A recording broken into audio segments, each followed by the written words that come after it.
Hello, I'm Sandra McFadden with Who's Right, and today our guest is Senator Luther Olsen with the 14th District in Wisconsin. Hello, Senator Olsen. Good to meet you. It's Good nice to see you here. Yes, we're so happy to have you. You have been such a good, long-standing member of the legislature. I know that you've been in the Senate. How many years have you been in the Senate? I have been in the Senate for 6.5 years. 6.5 years. In the middle of my second term. Second term. And before that, you were in the Assembly. Correct. I was in the Assembly for 10 years. 10 years, and that's quite a while. Yeah. And now you serve on the Senate Finance Committee, the Joint Finance Committee. Is that correct? Correct. And I chair the Education Committee in the Senate. Oh, okay.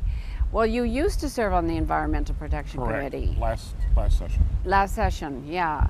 I wondered if that was a conflict with being on the Joint Finance Committee and the Environmental Protection Committee. No, it's not. And in fact, we have to protect our environment. If we don't protect our environment, we won't have any money, we won't have tourism, we won't have things going on in the state of Wisconsin. So it's very important that we protect our environment, at the same time grow our economy at the state of Wisconsin. So now you're on education, and aren't you co-chair of education program in Denver, Colorado? Well, I was the vice chair of the Education Commission of the States, which is a national organization that all the states belong to.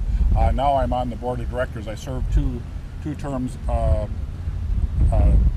or 2 years under Governor Sebelius was the chair at that time. Uh-huh. But ECS is a commission that studies education policy throughout the country. Uh-huh.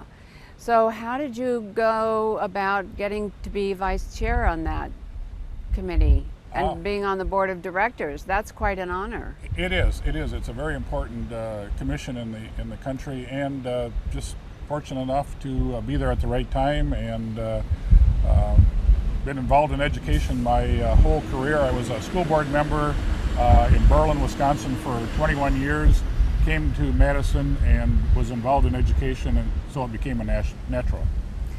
So what do you think about the Department of Education? Do you think that it's something that we should keep? Do you think we can do without it and it should be run by the states? What is your feeling about that? Well, what's happening right now is education is a state function. Right. And what's happening in Washington is there are folks who see what's going on in the country, and not all states are doing a good job in education like Wisconsin. And so they have had some serious issues dealing with how well boys and girls do throughout the country. And so they have been involved in more education policy than I would probably like. Right. But at the end of the day, it's really a state's responsibility. It is a state's responsibility, but we spend so much money nationally through the Department of Education, and of course it all comes out of the state. So is it worth it to keep a Department of Education in Washington? Well, I guess you have to look at it in a couple different ways. Is what Wisconsin is doing, does the national guys get in the way of what we're doing? Or are they important to help states that haven't been successful, and do they need to work there? One of the things that the federal government does is give us money for dealing with special ed boys and girls, special needs kids. Unfortunately, they don't give us enough, but give us a whole lot of rules that we have to deal with. I see.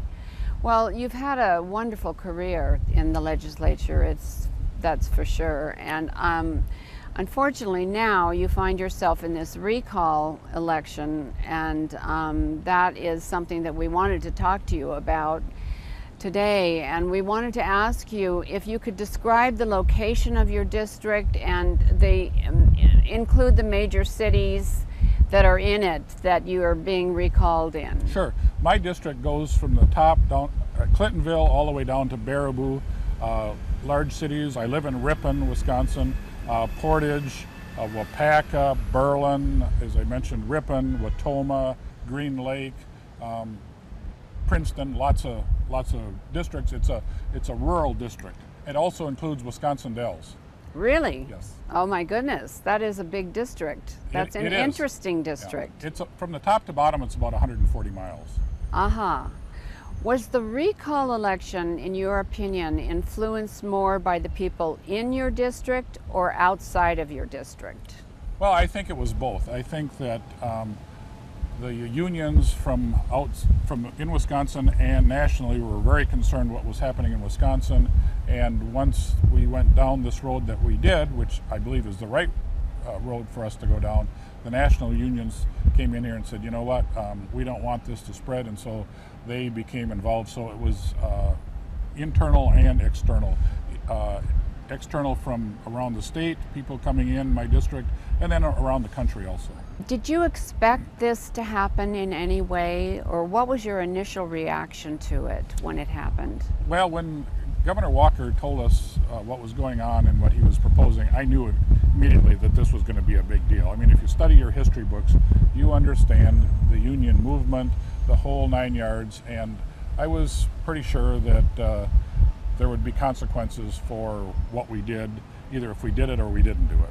I see. So it was no surprise to you. No, in fact, I told our caucus that, you know, fasten your seatbelts. We're on for a wild ride. Wow. Okay. So what do you have to do to survive?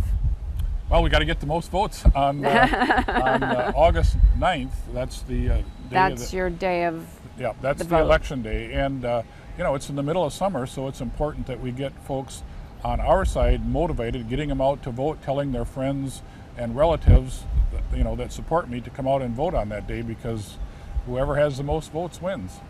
So how do you get that message out to them, other than to be on Who's Right, or we're going to send the message out to all the RPW members, but how do you get people to go out and vote on August, did you say? August 9th. August 9th. You have to get people out to vote. So how do you get that message out? Well, we have folks in the district that are helping us. I believe there's going to be some of our friends, some of the people who support what we did, spending money on TV, radio, advertising. They're going to be making phone calls, bringing folks up to speed so that they know that it's the right date to get out, and making sure they get out and vote either through absentee ballot or getting them to the polls. What is the biggest obstacle that you have in your way of getting elected? What do you think the biggest obstacle is? I think it's a middle of the summer election. We're not used to August 9th elections whatsoever. So people are busy, you know, vacationing, enjoying life. They don't watch as much TV, so they're not going to see as many ads. And we're not used to an election August 9th. And so generating the folks that get out and vote will be a big challenge. That's correct. Now, so what message do you have for your district, for the upcoming election? What we have done in Wisconsin, and we just passed a budget that balances up without raising taxes, got rid of a $3.6 billion budget deficit. We even come into the next budget with a little surplus. We didn't raise taxes. We didn't cut the heck out of every program. We right-sized government, and that's always tough to do. But at the end of the day, Wisconsin is poised to move forward with our state budget, but also to get our economy rolling again, getting middle-class men and women back to work, working with companies so that they want to start here, grow here, and come here. And so we can get our workforce back working, because that's the only way we'll survive as a state. What can we do to help you? Well, we need to raise money. We need to have folks donate to the cause, and then also tell their friends and relatives, make sure you get out and vote in all these recalls around the state, because it'll be base on base, I believe, and whoever is the most motivated and turns out their voters is going to win. So how are you doing that? How are you going about doing that? I've been spending all my time really in Madison doing the budget, and we just got that done. So now in the district, talking to folks, going to different meetings, doing a little door-to-door, but being available to talk to folks and let them know what we have done in Madison. And, you know, I've been around for a while, so people know me, and some don't want me to get through this recall, and a lot of people do. So we'll find out what happens here on the 9th. Yeah, that's true, you will. Do you have offices set up in your district, or are they statewide offices set up to help you? We have some offices in the district. One is in Watoma. We have some people working out of there. We have people in their homes making phone calls because you can do that now.